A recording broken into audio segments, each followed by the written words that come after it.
Hello everyone, it's me. আজকে তোমাদের সামনে নিয়ে আসলাম অন্যরকম একটি ড্রয়িং ভিডিও। সেটা হচ্ছে গ্রামীণ সিনারি ভিডিও।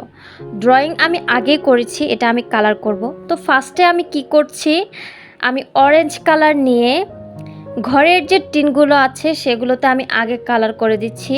তারপরে এটাতে আমি ইয়েলো কালার করে দিব উপরে, যেন মনে হয় যে খড়কুটো দিয়ে একটি কুঁড়ে ঘরের মতন এটিকে বানানো হয়েছে, মানে কুড় দিয়ে এটার ছাদ দেওয়া হয়েছে আর নিচে এটা মাটি দিয়ে করা হয়েছে। আর ঘরের যে বডি আছে সেটাতে আমরা করব ইয়েলো কালার, ওকে, হলুদ কালার। তো হলুদ কালারটা দিয়ে আমি পুরোটা ঘরে সুন্দর করে এটাকে কালার করে দিব। তো আমাদের কালার করার ক্ষেত্রে সব সময় ভুল যেটা হয়, আমরা আগে মাঝখানে কালার করি, এটা কিন্তু আমাদের অনেক ভুল। আমাদের প্রথমে কি করতে হবে, যে কোনো কিছু কালার করার ক্ষেত্রে, সেটা বল হোক, গাছ হোক, ঘর হোক, এভরিথিং যত কিছু আছে সব কিছু কালার করার আগে আমাদের আশেপাশের যে অংশটা আছে, দাগের ভিতরের যে চারপাশে অংশগুলো আছে সেগুলোকে আমাদের আগে সাইড দিয়ে সোজা করে কালার করে দাগ দিয়ে দিতে হবে। তাহলে কি হবে, আমাদের কালারটা বাইরে যাবে না। তো ঘরের ভেতর সচরাচর সবসময় অন্ধকার থাকে, সেজন্য আমাদের কি করতে হবে, ঘরের জানালা আর যে দরজাগুলো আছে সেগুলোতে আমরা ব্ল্যাক কালার করব। কেন করব? কারণ এই কারণেই করব যেন মনে হয় যে ঘরের ভিতরটা অন্ধকার হয়ে আছে আলো না পৌঁছানোর কারণে। তো আমি কি করলাম, তারপরে আমি জানালায় ব্ল্যাক কালার করে দিছি। এখন আমি পেন্সিল দিয়ে সুন্দর করে আবার জানালাটা ড্র করে দিব। দেন আমি আবার দরজার কাছে চলে যাব, সেখানেও আমি ব্ল্যাক কালার ইউজ করব। তোমরা একটু ফলো করো যে আমি কিভাবে করতেছি, তোমরাও কিন্তু ঠিক ওভাবেই করবা, ওকে। আমি কি করেছি, দরজায় ব্ল্যাক কালারটা প্রথমে দিয়েছিলাম কিন্তু ওইটা মানানসই হয়নি, যার কারণে আমি পরে পেন্সিল দিয়ে করেছি। তোমরা একটু দেখবা যে আমি পেন্সিল ইউজ করার পর চারপাশে তারপর কিন্তু আমি আবার ব্ল্যাক কালারটা ইউজ করছি। কেন করছি, ব্ল্যাক আর পেন্সিলের কালার যে সিলভার কালারটা আছে দুইটা কিন্তু কম্বিনেশনটা খুব ভালো হয়, একই ব্ল্যাক। তো আমি যদি পেন্সিল দিয়ে চারপাশটা সুন্দর করে ড্রয়িং করে দেই, তাহলে এটার আশেপাশে রঙটা ছড়ানো কিন্তু একদমই সম্ভাবনা কম। আর ব্ল্যাক কালারটা এমন একটা কালার, এদিক থেকে ওদিক গেলে কিন্তু পুরো ড্রয়িংটাই একদম নষ্ট হয়ে যায়, ঠিক আছে।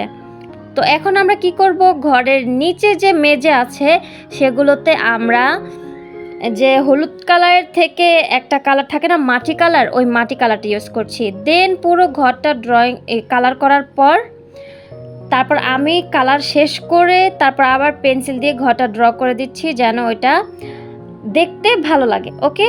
কালার করার পর যদি আবার পেন্সিল দিয়ে এরকম করে দেওয়া হয় তাহলে কিন্তু অনেক ভালো লাগে দেখতে, ওকে। নেক্সট চলে যাব আমরা হচ্ছে গিয়ে তোমার আবার নিচে দাগ দিচ্ছি। হ্যাঁ,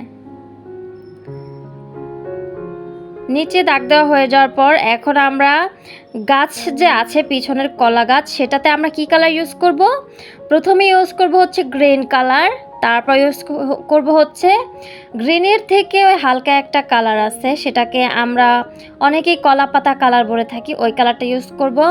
ক্যামেরায় কালারটা একটু কেমন যেন সাদা সাদা বোঝা যাচ্ছে, কিন্তু এটা কিন্তু সামনাসামনি গ্রিন কালারের ছিল। তোমরাও কিন্তু অবশ্যই গ্রিন কালার ইউজ করবে। আর ছোট সোনামণিরা তোমরা যারা আছো তাদের ক্ষেত্রে আমি বলবো, তোমরা যদি পেন্সিল রঙগুলো ইউজ করো, মোম রং ইউজ না করে, তাহলে কিন্তু বেশি বেটার হয়।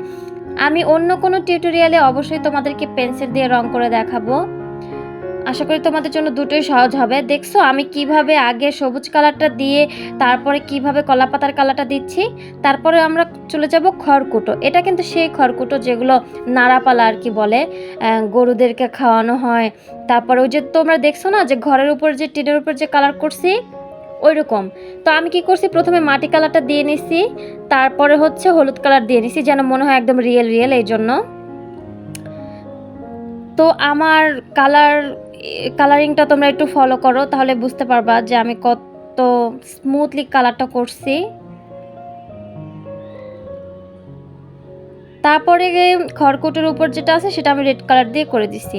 দেন খড়কুটোর নিচের জায়গাটা আমরা কলাপাতার কালার দিয়ে একটু কালার করে দিছি। তারপর আমরা চলে যাব গাছের যে বডিটা আছে সেটাতে আমরা কি কালার করব জানো, সেটাতে আমরা করব কাঠ কালার। দেন গাছের ভিতরের যে অংশগুলো আছে সেটাতে আমরা করছি হচ্ছে গ্রিন কালার। গ্রিন কালারের উপরে আমরা একটু কলা পাতার কালার দিয়ে দিতে পারি। আর গাছের পাতাগুলো হালকা হালকা পেকে গেছে এটা বোঝাতেও আমরা কিন্তু হলুদ কালারটাও দিয়ে দিতে পারি। গাছের সাথে কিন্তু গাছের কালার সবুজ কালারের সাথে কিন্তু কলা পাতার কালার অথবা হলুদ কালারও কিন্তু অনেক সুন্দর যায়, সেজন্য আমাদের সেটা দিয়ে দিতে হবে। দেখো আমি এই পাশের যে দুটো গাছ আছে সেগুলোতে আগে হলুদ কালার দিয়ে দিছি। নিজের ইচ্ছা মতন যে কোনো অ্যাঙ্গেলে তোমরা দিয়ে নিতে পারো। আর দেখো আমি কিন্তু গাছের যে আশেপাশে বর্ডারগুলো আছে সেটাতে কিন্তু আগে কালার করছি, তারপরে কিন্তু ওইদিকে কালার করছি। সবুজ কালারটা করার পর তারপর আমরা কিন্তু আবার এই ইয়েলো কালারটা করে দিচ্ছি।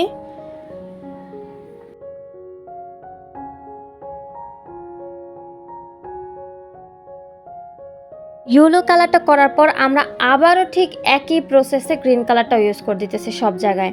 এতে কি হবে, একই সাথে বিভিন্ন কালার ইউজ করার মাধ্যমে একটু রিয়েল ফিল আসবে।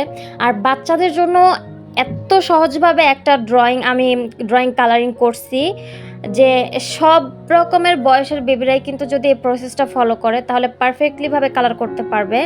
দেন নিচে আমি কি করছি, নিচে যে মেজগুলো আছে সাধারণভাবে সেটা তো মাটি কালারই থাকে, তাই মাটি কালার দিয়েই আমি এটাকে সুন্দর করে মেজগুলো কালার করে দিয়েছি।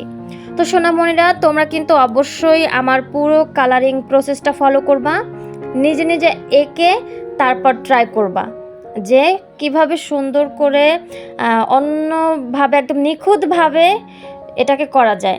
দেখো আমি সবুজ কালারটা আমার মোম রং ইউজ করার কারণে একটু সবুজ হয়ে গেছে আকাশটা। এটা তো একদমই মানে কি বলবো, ভাবনার বাইরে চলে গেল। তো এখন আমাদের বুদ্ধি খাটাতে হবে। বুদ্ধি খাটিয়ে আমরা কি করব, যেখানে যেখানে সবুজ রংটা বেশি লেগে গেছে ওখানে আমরা 3টা পাখি এঁকে দেব। সামনে এমন আরও নতুন কিছু শিখতে অবশ্যই আমার চ্যানেলটি সাবস্ক্রাইব করে রেখো। বাই।